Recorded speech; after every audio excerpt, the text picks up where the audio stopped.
please excuse my face, my hair. I really haven't come out here to look that presentable, but one of the things I'm working on is bringing up my vitamin D levels. So I'm fortunate that the sun is out right now, and therefore I'm taking in as much as I can, as well as taking supplements to sort of boost that vitamin D stuff. Yeah, you guys would probably know what I'm talking about if you are pregnant like I am, or you know of someone else who is pregnant. I'm 11 weeks so far, which is an amazing feeling of going through this journey of changing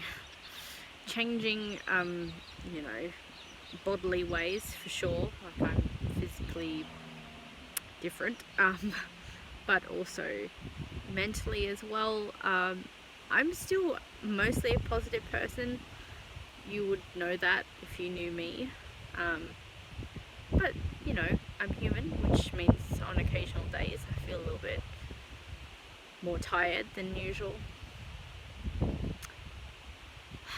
But this is one of my favourite places to sit because I get to sit down on what looks like a boomerang bench, and I've got some beautiful trees around, a playground behind as well, which is definitely going to be handy when I have my little baby.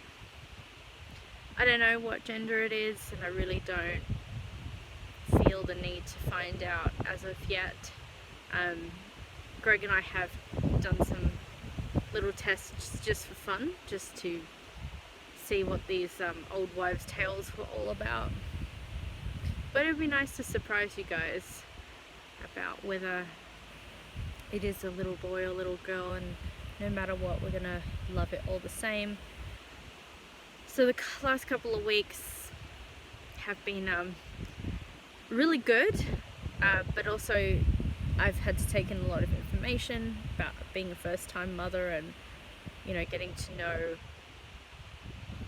what to do in certain situations, what sort of tests would be coming up around this time soon. It's a personal choice, and some of you may have heard of this before, but Greg and I are big believers in having a baby no matter what the baby ends up having. So we are quite aware that there are tests around this time that you can take to find out if your baby has Down syndrome. We don't want to do that, and we don't have to. It's not compulsory, and fortunately we can make that choice. So we're not going to take tests for that. We are quite happy whatever the baby may be. Some people like to take those tests because they want to know if it does have that and what to do if that is the case scenario. But we just don't feel the need to do that because we will figure it out as we go. And I just consider myself and Greg very loving people, so we'll deal with it in the best way possible.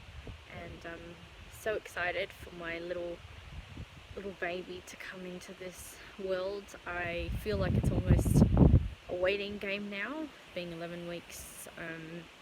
The due date is the 12th of December, and what's really special about that is my father's birthday was the 13th of December. My father passed away 4 or 5 years ago, still in my heart, still someone that I cherished very much in my life. And so if the baby does come, the 12th or 13th of December, that would definitely be very relative to his birthday. I consider that to be quite special, which means the baby would end up being a Sagittarius star sign like my dad was. And from memories that I have with him, most of the time we got along really well.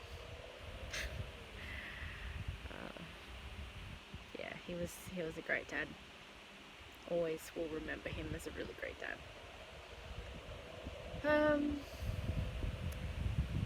That's the thing with these types of videos, is that I can't go and edit it.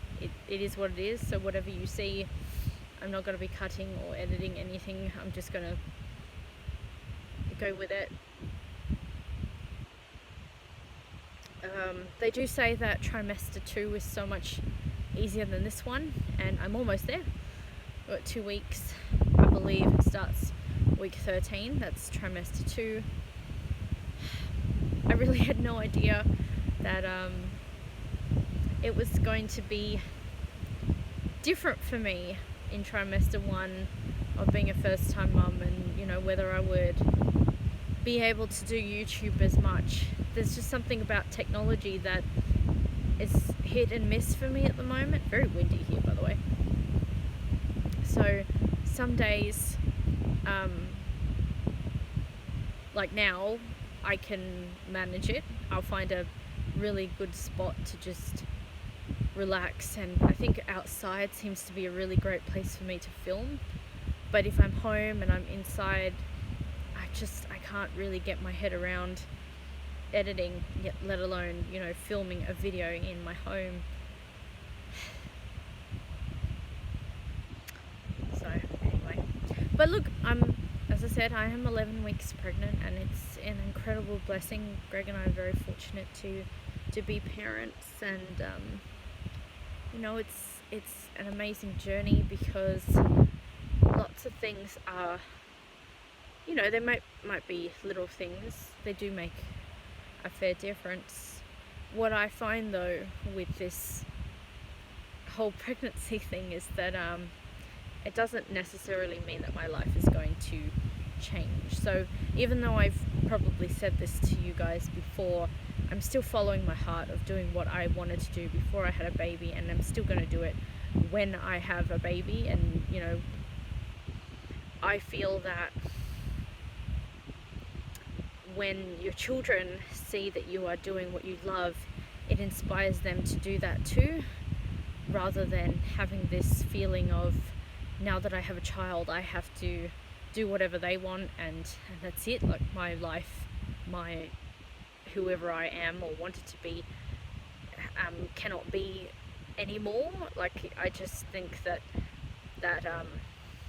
it's not really healthy for you or your child, really, because they sort of wonder what it is that you love doing. And of course, when you love doing something, it shows.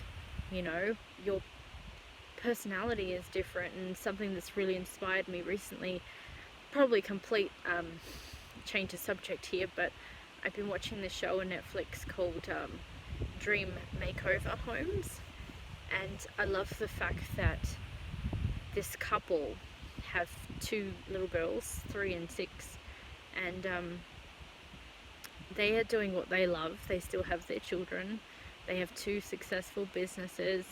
They actually started it off just by some Instagram photos of rearranging their house and making it look a lot more presentable, and so then they turned it into a passion of having paid clients.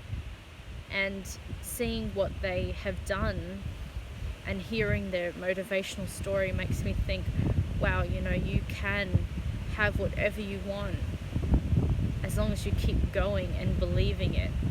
When you have, like, I will be honest and say, starting this first trimester, I have felt like I've put on a couple of things on hold. Like, I really wanted to perform, but when I was asked to do that in the first 7 weeks, I was nowhere near the mindset of, oh yeah, I'm gonna come up with 20 songs and play for an hour. Like, my brain didn't want to do that. I did not want to do that, and so unfortunately I had to turn it down. But my belief was, that's okay, because there's always another opportunity. And truthfully, there always is. There's always another opportunity. I will be able to perform again, and I still want to. because it is my passion. I love being able to write songs that uplift and inspire other people.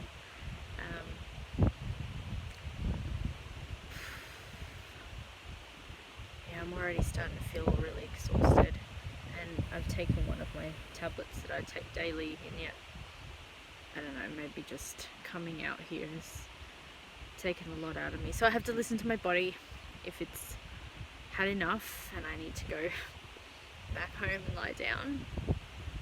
But just remember, you guys are incredibly amazing. Please excuse the fact that this may not be the most entertaining video, but I don't really do videos for entertainment value. My belief is when I do videos, I like to inspire people and share from my heart genuinely what's going on, and just share that I'm still passionate about who I am, what I want to do, and you, as like myself, can still have the life of your dreams and have children. You should not be thinking that once you have a child, the focus is only on them and you don't matter. And you will, I'm sure you have heard of, I certainly have heard of other mothers who say they start businesses usually after they have children, because they get to a point where it seems like they are only known as so-and-so's mum, and they feel like they're not valuable. And that's not to say that, you know, they're not valuable. It's just more, they know they have a greater purpose. As well as being a mum, there's something else they have to inspire many more people. And so having a business gives them back that identity that they had before they were pregnant or a mother. Just letting people know that, you know what, I was so-and-so before I had a child, and I'm also so-and-so's mum, and I'm incredibly amazing. So just remember that. If you ever feel like that, you're a mother and you might be at a point where, no, it's not about them, it's about me, and you do matter. So please put yourself first in that respect. Love yourself, and believe me, when you do love yourself, your children will appreciate that too, because they will know that you care about who you are. You know you deserve love and success and, you know, all the great things in life, and you'll be a fantastic role model for them. Okay, I'm really gonna head home, but you guys are amazing. Please don't forget that, and I will do my best to make my videos ones that I can edit and, you know, have a little bit more life in them. But this is as lively as I'm gonna get. Being an 11-week pregnant mother, I'm just like, have to listen to my body, whether I'm waking up at 4 o'clock with what I would consider a painful hunger. I have been waking up really hungry, and when I say painful, I mean my stomach hurts to the point that I have to eat, and if I don't eat, it's just really uncomfortable, and I just don't want to lie in bed feeling uncomfortable. I have to get up and eat something, even though it is a really strange time for me to eat. But I know for a fact that when we have a baby that comes into this world, there will be times when we are waking up at times that we're not used to, trying to be there for them and fit their food routine in. But you know, I think the most important thing is, because you love, you know, your purpose of being a mother or a parent, and you know that what you do for them is so meaningful, you just get on and do it. So that's the main thing. Alright, I will see you guys in the future, and have a really great day.